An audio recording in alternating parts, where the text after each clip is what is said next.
हरे कृष्णा। आज का ये वीडियो है नर्सिस के लिए जिन्होंने अपनी कंट्री में मिनिमम 3 साल या उससे ज़्यादा का nursing course, nursing programme, diploma degree ले लिया है।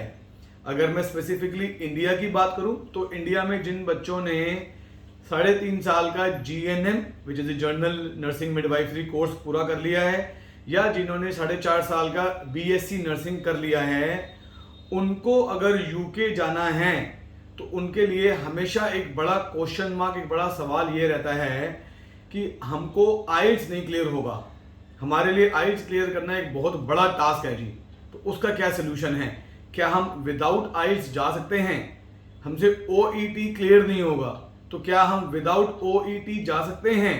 ऐसा कोई सोल्यूशन बताओ जो विदाउट आइल्स या विदाउट OET हो।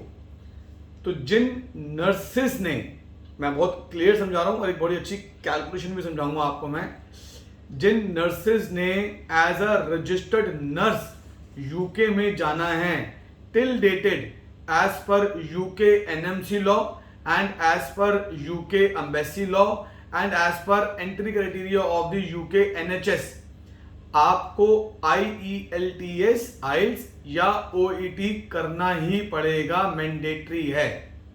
अब इसकी एक कैलकुलेशन है, आप अगर वो समझोगे तो आपका ये जो भ्रम है करें कि नहीं करें और कैसे करें वो खत्म हो जाएगा, वो डर खत्म हो जाएगा। वो समझें कॉन्सेप्ट को ध्यान से आप, ये जरूरी चीज है आपके लिए समझना। आप पहली चीज कि आपको आइल्स या OET तो करना ही करना है। अब अगर आप बिना आइल्स या बिना OET के जाते हैं तो आप एज अ नर्स नहीं जाते, आप as a care taker, assistant nurse, GDA, nanny, ऐसी जो केयर गिवर, ये जो जॉब्स हैं इस पे जाते हो। और जो भी नर्सिस हैं उनको पता है कि GDA की जॉब क्या होती है और नर्स की जॉब क्या होती है। इस पे हमने एक डिटेल अलग वीडियो बनाया हुआ है। तो आप अगर GDA पे जाते हो तो पहला कि आप कई पैसा देकर 8, 10, 12 लाख रुपए देकर आप GDA की जॉब के लिए जाओगे, पहला। दूसरा, वहां जाकर आप नर्स में कन्वर्ट नहीं होते हो, नर्स में अपग्रेड नहीं होते हो, नर्स में आपका कोई भी चांस नहीं बनता। वहां जाकर भी आपको आइल्स या OET करना होता है। तीसरा, आप ये सोचो कि चलो वहां चले जाएंगे, इंग्लिश स्पीकिंग कंट्री है, वहां इंग्लिश इंप्रूव हो जाएगी, वहां जाकर कर लेंगे। ऐसा नहीं होता, क्योंकि आप जानते हो कि GDA के पास टाइम ही नहीं होता। 12-13 घंटे आप लगे रहोगे, फिर घर आना जाना, खाना पीना, बेसिक नीड्स, वो पढ़ाई नहीं होती है आपसे कि वहां जाकर आप आइल्स की प्रिपरेशन कर लो और उसका आप वहां पर एग्जाम भी दे लो। और वहां पर आपको आइल्स के उस तरीके के प्रोफेशनल ट्रेनर्स नहीं मिलते हैं, आपको ऑनलाइन करना पड़ता है, which will expense you more also. अब अगर इंडिया से आइल्स और OET नहीं हो रहा तो उसका क्या सोल्यूशन है, उसकी क्या कैलकुलेशन है, वो समझना ध्यान से। ये समझिएगा कैलकुलेशन अपने दिमाग से।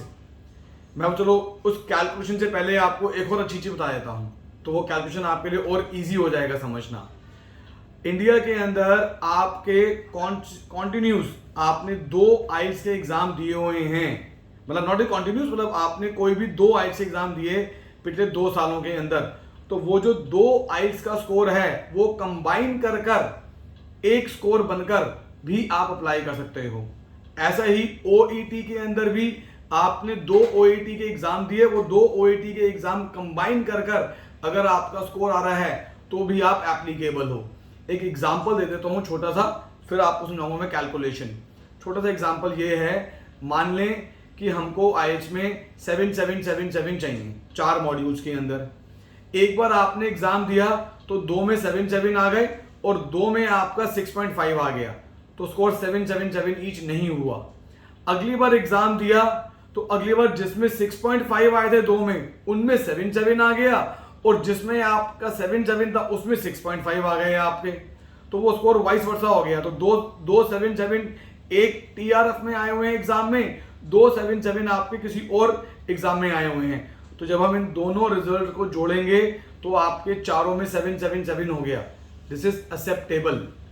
पर 3 आइल्स का स्कोर नहीं, 2 आइल्स के स्कोर जिसमें आपका कंबाइन कर 7.7 आ रहा है वो एक्सेप्टेबल है।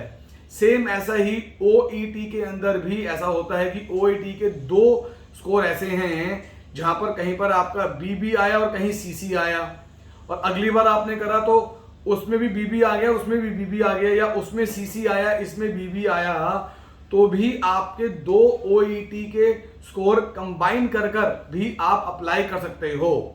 तो पहली चीज तो यह है कि सिर्फ ऐसा नहीं है कि एक ही बार आना चाहिए रिजल्ट, अगर 2 बार रिजल्ट आता है आइल्स का या ओईटी का तब भी आप अप्लाई कर सकते हो। अब हमने आपको बताया कि अगर आप विदाउट आइल्स जाते हो तो आप जीडीए की जॉब के लिए जाते हो, जिसके लिए आपको 8, 10, 12 लाख रुपए खर्च करने पड़ते हैं, एजेंट को देने पड़ते हैं। ठीक है जी। अब आप आइल्स की कैलकुलेशन समझो। एग्जांपल ले लो, आइल्स की जो आपकी ट्रेनिंग कॉस्ट है वो हर 2 महीने में 10,000 रुपये आप चार्ज करता है, जो भी आपका ट्रेनर है। आइल्स की जो फीस है, एग्जाम फीस, वो हम मान लेते हैं कि 15,000 रुपये है। तो आपने अगर 10 बार, मैं रिपीट कर रहा हूं, 10 बार अगर आपने आइल्स का एग्जाम दिया और हर बार कुछ इंप्रूव करते गए, हो सकता है कि पहले 2, 3, 4 बार इंप्रूवमेंट नहीं हुई, पर 5वीं, 6ठी, 7वीं बार एक अच्छी इंप्रूवमेंट शुरू हो गई, और 10 बारी जाकर आपने आइल्स का एग्जाम दिया और 10 बारी जाकर आपका आइल्स का स्कोर आया। 10 बार बोल रहा हूं मैं, जिसमें आपको 10 बार आपने प्रिपरेशन करी, 10 बार आपने एग्जाम दिया, कम से कम आपको साल, 1.5 साल इस चीज में लग गया। अब हम समझते हैं कैलकुलेशन। अगर 15,000 रुपये आइल्स की एग्जाम की फीस है, एग्जाम्पल ले रहा हूं, तो 10 बार दिया तो ये आपका बना 1.5 लाख रुपया। 10,000 रुपये अगर आप हर बार अपनी ट्रेनिंग का दे रहे हो तो 10 बार आपका ट्रेनिंग का आपका लगा 1 लाख रुपया। 2.5 लाख रुपए आपने अपने ऊपर और इन्वेस्ट कर लिए, और वो कर कर आप डायरेक्ट इंडिया से नर्स की जॉब पर ही जाओगे और सीधा नर्सिंग प्रोफाइल पर ही जाओगे, नर्सिंग जॉब पर ही जाओगे। तो इसका मतलब कि ये आपने जो 8-10 लाख रुपए एजेंट को देकर जीडीए जॉब पे जाना है, उससे बेटर है कि 2-2.5 लाख रुपए अपने ऊपर इन्वेस्ट कर कर, अपनी इंग्लिश इंप्रूव कर कर, बार बार आइल्स का एग्जाम देकर एक सही स्कोर लेकर आप चले जाओ। इन 10 बारी में कभी तो 2 बार ऐसा होगा कि 2 स्कोर को हम कंबाइन कर लें, या आइल्स अगर डिफिकल्ट है तो आप ओईटी कर लो। वो ओईटी नर्सिस के लिए ज्यादा इजी, ज्यादा कंफर्टेबल, ज्यादा स्कोरिंग होता है, क्योंकि ओईटी के अंदर आपकी वोकैबुलरी सारी नर्सिंग वाली होती है, मेडिकल वाली होती है, जो कि आप लोग रेगुलर यूज ही कर रहे होते हो। तो आपके लिए ओईटी ज्यादा स्कोरिंग है, ज्यादा कन्वीनियंट है।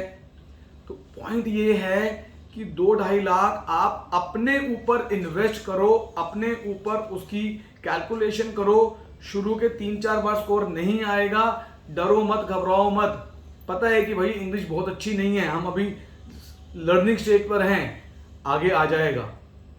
आपने 3.5 साल अपने जीएनएम पे लगाए, 4-4.5 साल बीएससी में लगाए, ये 1-1.5 साल और अपने ऊपर इन्वेस्ट कर लो कि सीधा आप आज भी नर्स हो और यूके में भी नर्स में जाओगे। स्टार्टिंग सैलरी जब आप यूके में नर्स पे जाते हो तो मिनिमम आपकी स्टार्टिंग सैलरी होती है 28 लाख से लेकर 35 लाख इंडियन रुपीस के हिसाब से बता रहा हूं कैलकुलेशन। इस रेंज में एनुअल सैलरी आपकी होती है, this is the minimum salary. और उसके अलावा बहुत सारे बेनिफिट्स हो रहे हैं, उस पर भी हमने एक पूरा डिटेल वीडियो बनाया हुआ है कि एनएचएस के आपको क्या क्या बेनिफिट्स हैं। सो माय रिक्वेस्ट, विदाउट आइल्स के चक्कर में ना फंसो, उस धोखे में ना आओ, अपने आप को चीट मत करो। आइल्स या ओएटी कर कर ही नर्सिंग प्रोफाइल पर ही, नर्स की जॉब पर ही आप यूके में जाएं। So this is my guidance and advice and everything. So आपको करना क्या है, आपको थोड़ा सा एक एफर्ट करना है, थोड़ा सा आपको अपने ऊपर इन्वेस्ट करना है, थोड़ा सा आपको अपने ऊपर पैसा लगाना है। सो आपका एक बहुत अच्छा प्रोफाइल तैयार हो जाएगा। आप अकेले नहीं जाओगे नर्सिंग पे, जीडीए में तो आप अकेले चले जाते हो, पर नर्सिंग प्रोफाइल पर आप, आपका स्पाउस, आपके बच्चे, पूरी की पूरी फैमिली का वीजा लगता है वहां जाने के लिए। So there are so many benefits. थोड़ा सा आपको अपने ऊपर एफर्ट करना है बस। हमारा ऑफिस माल्टा में है, हमारा ऑफिस ऑस्ट्रेलिया में है, माल्टा मतलब यूरोप में है, हमारा काफी सारे हमारे अपने ऑफिसेस इंडिया में हैं, हेड ऑफिस हमारा इंडिया में है। आपको कोई भी अपना नर्सिस से रिलेटेड कोई आपकी क्वेरी है, क्वेश्चन है, डाउट है, कुछ भी है, आप हमको कॉल करें, डिस्क्रिप्शन में नंबर है, हमारे ऑफिस आए, हम A to Z आपको कंप्लीट सपोर्ट हर एक चीज में, चाहे वो OET पढ़ने की है, आईज पढ़ने की है, आपका NMC रजिस्ट्रेशन की है, NHS में है, सारा प्रोसेस हम आपको करके देते हैं। सिर्फ एक बार आप कॉल करके ऑफिस आकर मिलने आए and we will discuss one on one basis with you. हमारा हेड ऑफिस नोएडा में है। I am Aman Shukla, I am the CEO of the company. Thank you so much. Hare Krishna.